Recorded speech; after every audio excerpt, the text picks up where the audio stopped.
Olá, meu nome é Aline, sejam bem-vindos a mais um DBcast. Hoje nós vamos conversar sobre sexualidade feminina, esse tema tão polêmico e um tema tão legal, tão gostoso de conversar. Hoje a nossa convidada é a doutora Camila Prestes. Ela é médica, ginecologista, obstetra e especialista em sexualidade feminina. Doutora Camila, seja bem-vinda. Muito obrigada pela tua presença. Muito obrigada pelo convite e será um assunto muito prazeroso para todos nós. Que bacana. Doutora, eu gostaria de te convidar a se apresentar e a contar para a gente um pouquinho da tua trajetória profissional.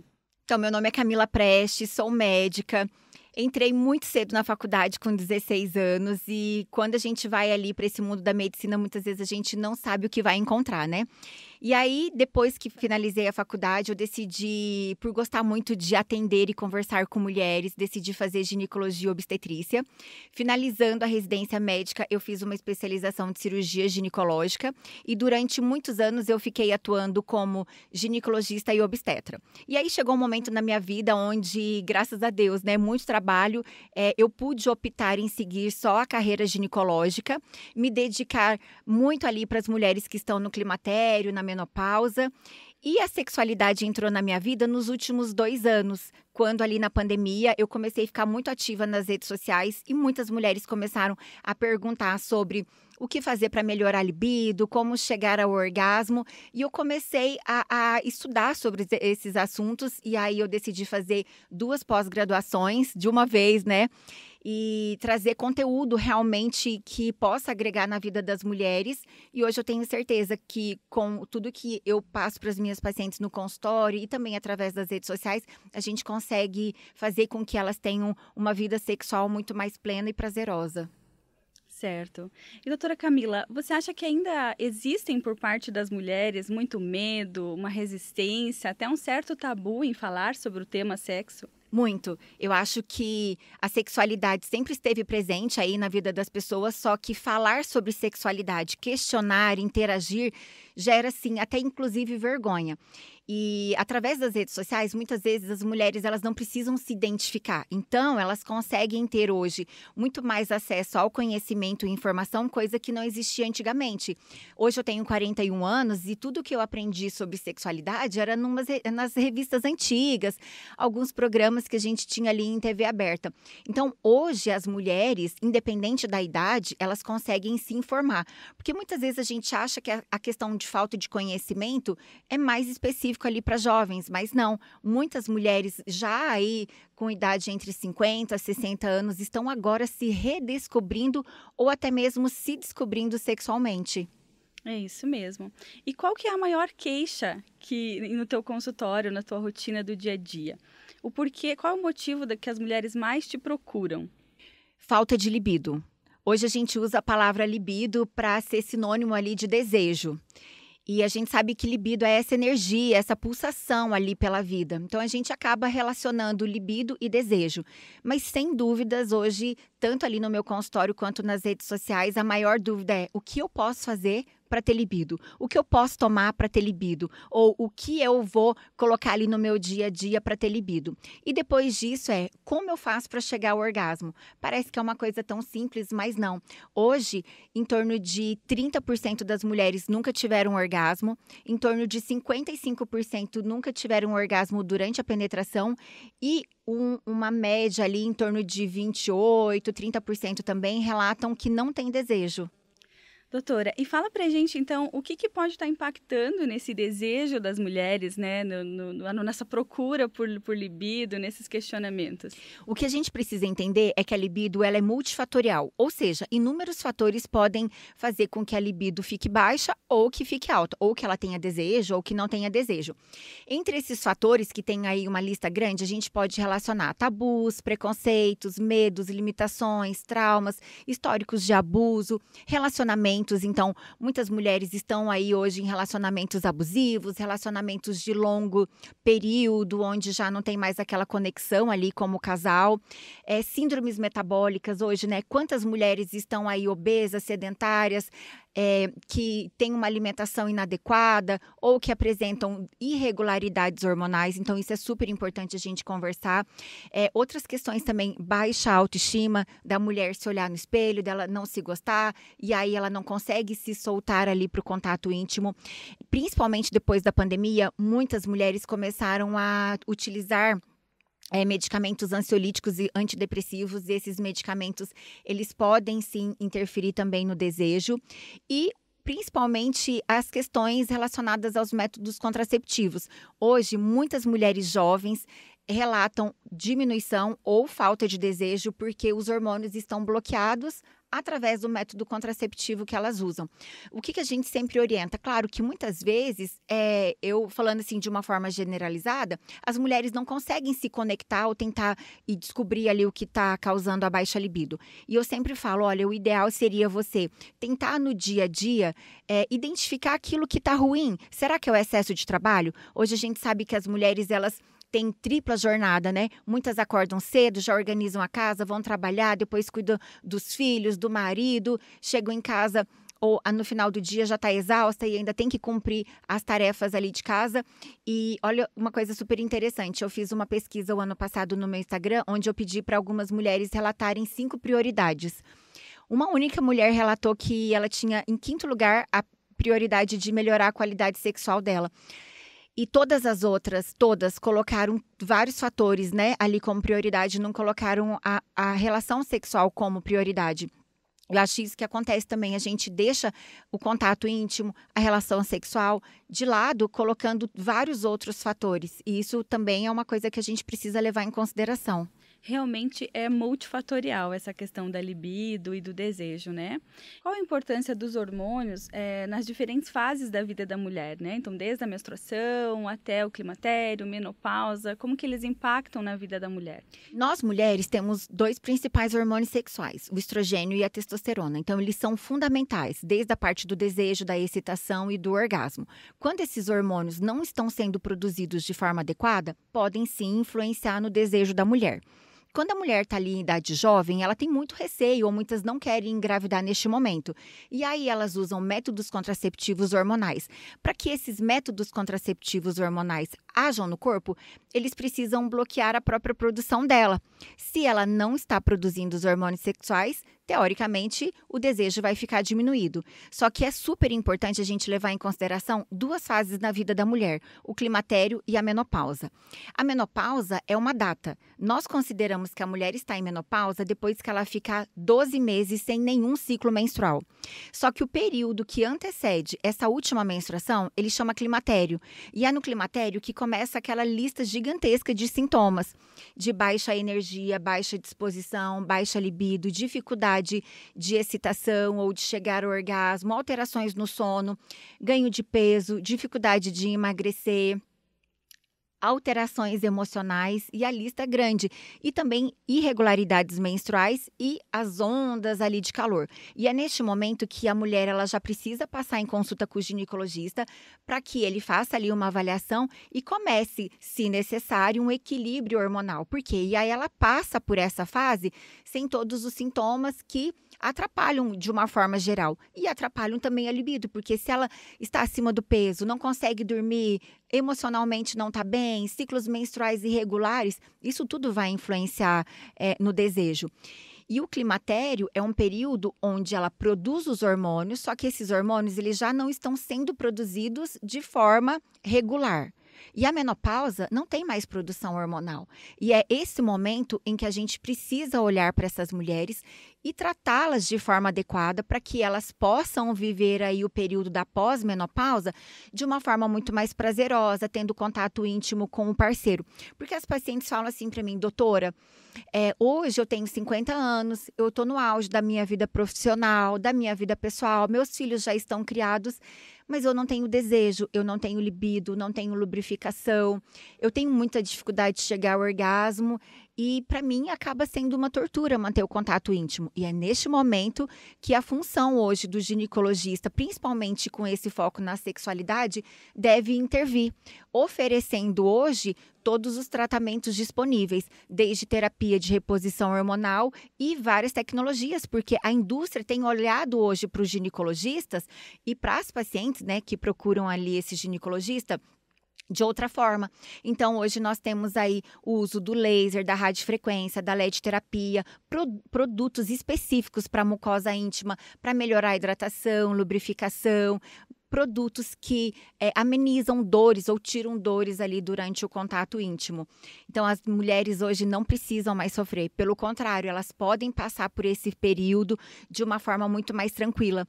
E outra coisa que é super interessante, a menopausa, ela é rodeada de medos e dúvidas, onde muitas mulheres falam, eu sei que eu vou entrar em menopausa, mas eu não estou preparada, eu não sei o que eu vou enfrentar. E é neste momento que a gente precisa entender que é uma fase, mas é totalmente relacionado a como sempre foi a nossa vida. Porque hoje eu sou reflexo daquilo que eu fiz. E o que eu vou fazer a partir de agora vai influenciar nos próximos anos. E aí que entra a questão do equilíbrio da saúde, do equilíbrio da alimentação, a importância do exercício físico, controle do sono, controle do estresse, porque muitas mulheres elas acham que só usar o hormônio vai ajudar muito. Sim, é incontestável o quanto que os hormônios são necessários e importantes, mas mais importante do que isso é como a mulher encara o processo de envelhecimento e o quanto ela se prepara para esse período, porque não adianta nada, né, chegar em menopausa, todos os sintomas, todas as queixas e falar, agora eu vou melhorar. Claro que vai dar um resultado, mas se a gente tiver essa possibilidade de, desde já, né, desde cedo, que também nunca é tarde para começar, cuidar da alimentação, do exercício, do sono e do estresse, esses 4 pilares são fundamentais para o equilíbrio da saúde. E se está tudo equilibrado, o que vai acontecer? Sexualmente, ela vai ficar mais disposta, mais ativa, com mais satisfação sexual. Doutora, e você acha importante, então, manter sempre a saúde em dia, né, dosar esses hormônios de forma periódica, procurar ajuda? Hoje a gente tem tanta informação, né, estamos numa geração em que a gente tem possibilidades de procurar ajuda. Fala um pouquinho pra gente dessa importância. Eu acho que é importante e fundamental. As mulheres hoje, elas se deparam com várias questões físicas, questões emocionais e que muitas vezes são tratados como comportamentais. Por exemplo, muitas mulheres ansiosas, depressivas, irritadas. E isso muitas vezes pode estar relacionado, eu digo que na grande maioria das vezes está relacionado com desequilíbrios, principalmente hormonais. Porque, conforme já foi dito, a atividade física, a alimentação, o controle do estresse, o sono adequado são extremamente importantes. Mas tudo isso não vai deixar com que ela faça um acompanhamento adequado, principalmente para fazer uma dosagem hormonal. Os hormônios no climatério, eles podem ser ajustados e os hormônios na menopausa, eles podem ser repostos. Então, hoje a gente tem aí hormônios de altíssima qualidade, onde a gente consegue devolver para o corpo aqueles hormônios que o corpo não está mais produzindo e assim exercer todas aquelas funções que são super necessárias, desde qualidade cerebral, muscular, óssea. E aí a lista é grande de todos os benefícios dos hormônios. Hoje, nós não temos mais dúvidas o quanto que a terapia de reposição hormonal melhora muito a qualidade de vida da mulher. Não só em relação aos benefícios emocionais, mas também benefícios físicos e na prevenção de doenças. E os exames, eles são fundamentais porque a gente consegue ter ali a exata noção do que as mulheres estão passando e oferecer um tratamento adequado. Hoje, os exames, eles ajudam muito, porque muito mais do que um diagnóstico é uma prevenção. Quantas prevenções, né? Quantas doenças nós conseguimos prevenir aí ou até mesmo fazer um tratamento precoce quando a gente tem ali um diagnóstico. Então, hoje, as mulheres, elas podem, sim, buscar profissionais que estejam voltados para a parte do climatério e menopausa. Hoje existe uma vasta gama de ginecologistas, né, voltados para essa idade das mulheres que precisam de uma atenção especial e fazendo os exames, os médicos eles vão conseguir identificar o que está acontecendo. Claro que os exames eles são fundamentais, mas a gente entender, a paciente contar para a gente o que realmente está acontecendo também é fundamental. Muitas pacientes elas falam assim, doutor, eu fui em um médico, ele falou que os exames estavam bem, mas eu não me sinto bem. Aí que entra a importância de nós olharmos para essa paciente e identificarmos as queixas e tratar aquilo que ela está relatando.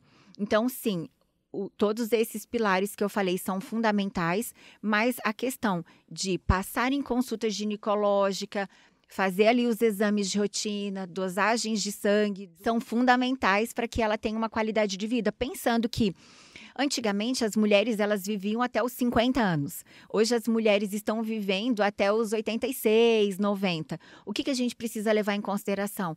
Que 1/3 da vida dela, ela vai passar sem hormônio. E é neste momento em que a gente tem que ter a consciência de como nós chegaremos ali até os 90 anos. Como que vai estar a nossa saúde óssea, a saúde muscular, a saúde cardíaca, a saúde cerebral, porque é todo um conjunto. E cada vez mais ela se preocupar com o envelhecimento saudável, dentro ali, claro, né, do que a gente considera que para ela seja fundamental. Certo. E como é importante esse autoconhecimento, né? E se perceber que tem algo errado, que não está tudo da forma que deveria estar, porque o nosso corpo dá sinais, né? A gente precisa prestar atenção para procurar essa ajuda. Com certeza, o nosso corpo, ele emite sinais o tempo todo. O que a gente precisa é entender esses sinais, observar esses sinais e buscar ajuda.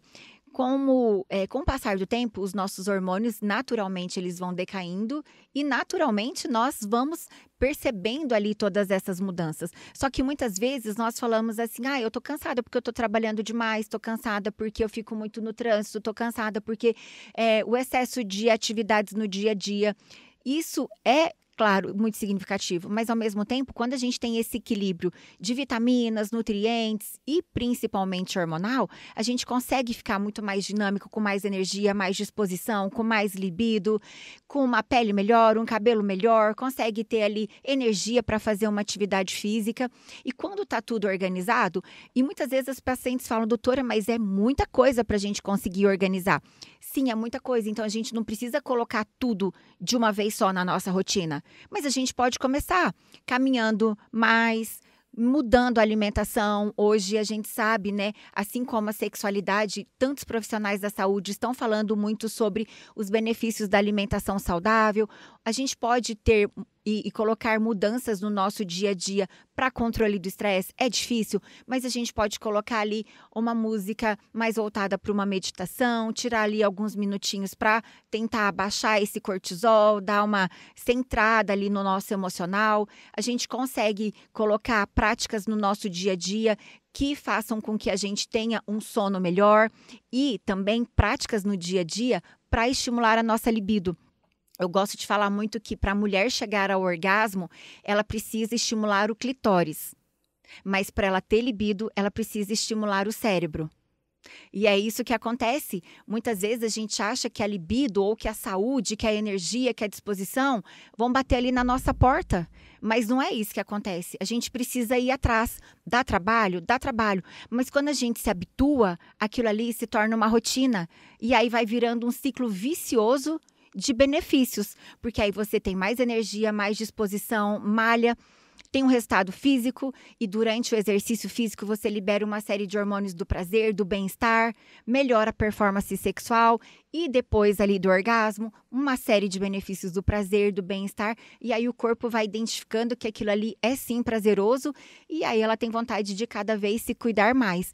E a gente pode colocar essas práticas no dia a dia. Um dia capricha ali na meditação, outro dia num exercício, numa caminhada, ou final de semana, ou horas de lazer aí com a família, momentos de qualidade com os filhos, momentos de qualidade com o parceiro, que isso é muito significativo. Na correria, na agitação, a gente acaba deixando aí o nosso relacionamento de lado. E quando a gente tenta buscar esse equilíbrio, que não é fácil atualmente, mas ele é possível, a gente percebe que tudo flui melhor. o nosso relacionamento melhora, a nossa vida profissional melhora, o nosso emocional melhora e a gente consegue, inclusive, transmitir isso para as pessoas que estão ao nosso redor, porque a gente contagia, a gente transmite a nossa energia aí também para essas pessoas. E voltando ao assunto da sexualidade, essa energia, que é a energia vital, pode se transformar também em libido, que é o desejo. Então, vocês percebem o quanto que está tudo conectado. Uma coisa precisa da outra. E quando um pilar começa a ficar equilibrado, os outros se equilibram também. E não existe uma fórmula mágica, né, doutora? É um conjunto de ações, realmente, de esforços da nossa parte, né, para que tudo ande ali de forma correta no nosso organismo, que esteja nesse equilíbrio que a gente busca, né? E também a questão da constância, né? Porque muitas vezes a gente quer um resultado muito rápido, por talvez coisas que demoraram anos para ficar ali fora do equilíbrio. Então, a gente quer um emagrecimento super rápido, a gente quer um relacionamento ótimo super rápido, a gente quer um sono, um equilíbrio do estresse e tudo mais. Então, a gente precisa entender que o tempo e a constância e também a perseverança naquilo, né? De fazer sempre certo e as coisas, elas vão acontecendo. E não achar que em uma semana fazendo atividade física já vai ter um resultado ou tentando dormir. Mas quando a gente consegue colocar isso em equilíbrio, tudo flui melhor. E aí que entra a questão, né, da mulher ser mais empoderada, que é isso que a gente tem falado muito nas redes sociais ultimamente, do empoderamento feminino. O que é uma mulher empoderada? No meu ponto de vista hoje, é uma mulher que ela consegue ter esse equilíbrio entre a vida profissional, a familiar, a financeira, a questão ali dos cuidados com a saúde, dos cuidados com o corpo. Eu acho que isso é empoderamento, mas para que a gente perceba todas essas mudanças, a gente precisa se colocar em primeiro lugar. Quando eu falo isso, parece um pouco egoísta, né? Eu vou colocar na frente dos meus filhos, do meu relacionamento. Mas quando a gente está em equilíbrio, quando a nossa vida está organizada, a vida de quem está ao nosso redor também se equilibra. Eu percebo muito isso na minha casa hoje. A época que eu atuava como obstetra, era muita agitação, muita correria, várias noites sem dormir, muito estresse, muita adrenalina e muitos casos de emergência. E eu transmitia isso para o meu marido e para o meu filho. E eu vi que não era uma coisa saudável, porque eu chegava em casa muito agitada, nervosa, e eu acabava transmitindo aquilo ali para eles. A partir do momento que eu encarei que a forma até como eu chego na minha casa influencia, eu chego em casa, tento, e isso eu consigo hoje, né? Deixar o meu trabalho da porta para fora. E aí eu consigo ter esse convívio ali domiciliar ou convívio familiar de uma forma muito mais equilibrada. Demora, mas quando a gente tem vontade, a gente começa a colocar em prática, o resultado ele aparece. Sim, é possível, né? Não é fácil, claro, mas é possível buscar esse equilíbrio e encontrar esse tempo de qualidade também, né? Com a família, enfim, quando está no trabalho, se dedicar 100%, mas ter esse tempo também quando chega em casa, como a doutora comentou. Doutora, então, assim, não existe uma dica de ouro somente, né? Para que a gente consiga passar pelas diferentes fases da nossa vida de forma mais leve, de forma mais saudável. É um conjunto mesmo, não tem jeito. Um conjunto. E quando a gente trata isso com naturalidade e de uma forma prazerosa, a saúde ela vem muito mais, né? Porque depende da gente, não depende dos outros. E eu acho que, independente aí de ser uma jovem, adolescente ou uma mulher que está na menacme é um período entre a primeira menstruação e a última menstruação. Então, entre esse período, no período do climatério e na menopausa, acho que a gente tem sim que, em todas as fases, se cuidar e colocar hábitos no nosso dia a dia para que realmente a nossa saúde aconteça. E hábitos de forma longa, né? Eu sempre falo, as pacientes falam, doutora, mas eu não consigo fazer dieta. Quanto tempo eu vou fazer dieta? O resto da vida. Quanto tempo eu vou fazer atividade física? O resto da vida. Então, isso que a gente precisa encarar como sendo um autocuidado extremamente importante para que a gente viva com muito mais qualidade. Sim, realmente uma mudança de hábitos, né? Tem uma dica que a gente possa melhorar essa área da nossa vida, possa ter mais libido? Tem, eu acho que a dica mais importante é estimular o cérebro. Como? Pensando, desejando, imaginando, fantasiando, relembrando contatos íntimos aí que foram satisfatórios ou imaginando um contato íntimo. Hoje a gente tem a possibilidade de ouvir áudios eróticos, ler contos eróticos e colocar aí a sexualidade, né, como uma das prioridades também ao longo do dia. Certo. Doutora, eu gostaria de agradecer a tua presença, né, por compartilhar o seu conhecimento e a sua experiência com a gente, por essa troca maravilhosa que a gente teve aqui.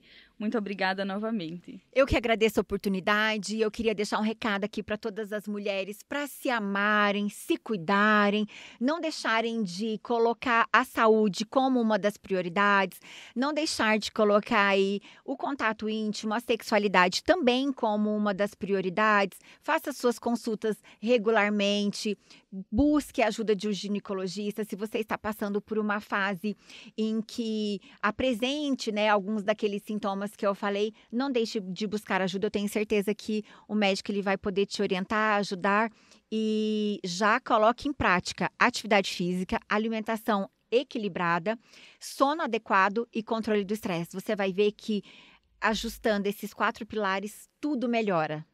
Então, a nossa conversa de hoje foi sobre sexualidade feminina.